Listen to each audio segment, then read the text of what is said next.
So that's kind of the term, Yase Kasi. And I remember like the guy I sent the logo to, initial logo was a shack.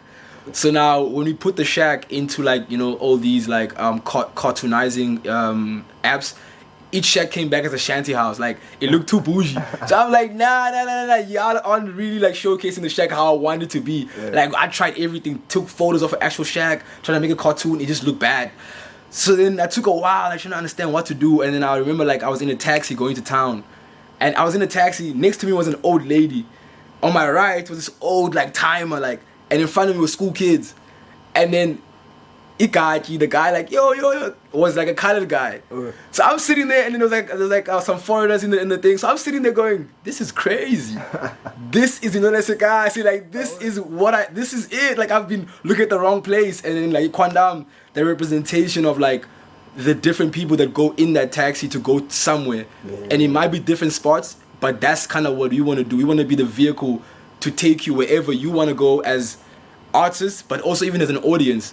Is that we want to tell stories that that you can relate to, that you also, even sometimes you don't even know it, but then us telling that story can open your mind to go, wait, I actually didn't consider how the foreigner feels living in my space. I didn't actually consider how women are in my space. I didn't consider how kids are feeling. I didn't consider how the elderly are feeling. Mm-hmm. So that's why I feel like my brand, it's making art that's like abundant, like no borders, no target market. Let's just make dope art. That's it. Like, that's kind of the mandate. So that for me was an important symbol.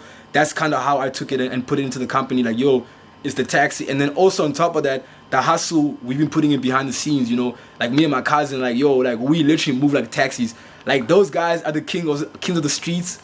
And that's kind of what we want to do. We want to be the kings of the streets, of the Kasi, of everything we do. We're not following the proper route all the time. We taking shortcuts, and we think it's a shortcut and it's the longest route. Bundu bashing, creating new paths and figuring out stuff as we go along. And that for me was a dope symbol that had multiple meanings that link back to what Yase Kasi is. That's why that became the main like logo thing you see on the logo. And yeah, that's kind of the beginning of that. And then obviously when it came to the business now, like, okay, we need to register this thing. What is it going to be? So Prashana was the one who advised, like, hey man, you guys are doing a lot of like social work. Like, you guys are like cleaning like community services, cleaning feeding schemes. You guys are helping with like an autism school. You guys are doing a lot of community work, even with the workshops you're doing, going to schools, sharing, DIY workshops. Now we have a website thing where now we're sharing that to other people. So she kind of spotted it early, like, yo, you guys, I understand you selling products, music, clothing, you're selling stuff, but there's a whole lot you're doing behind the scenes that you aren't actually taking credit for and you aren't really holding on to. And that's kind of why we registered the company as an NPC, because at the time also we're doing a lot of workshops, doing film screenings. So that helped us a lot with even making the right relationship with the right people. And then moving on from that and then becoming kind of a corporate company, where now it's like the profitable side of the company.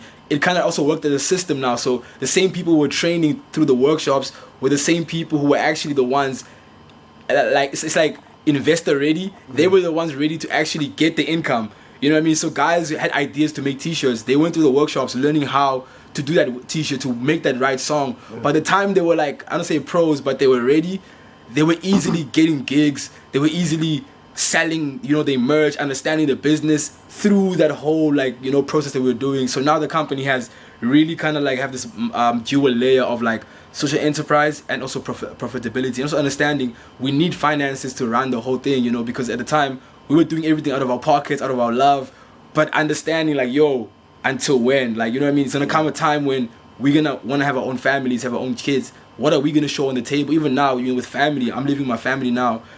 As a man, I have to provide, you know what I mean? So it's like, you're doing good work, but how do you feed your family? So that was the other thing that make sense for us to put it a whole 360 all around it.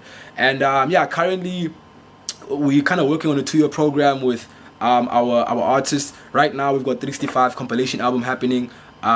So that also became a thing where guys can come in, kind of the workshop idea of like they can leverage of what's dropping a song a day. You can literally come into the studio and have a feature that runs, and then also the investment we're putting in to our music, the marketing and stuff. You could literally align yourself with something that's moving. All you gotta do is just show your skill.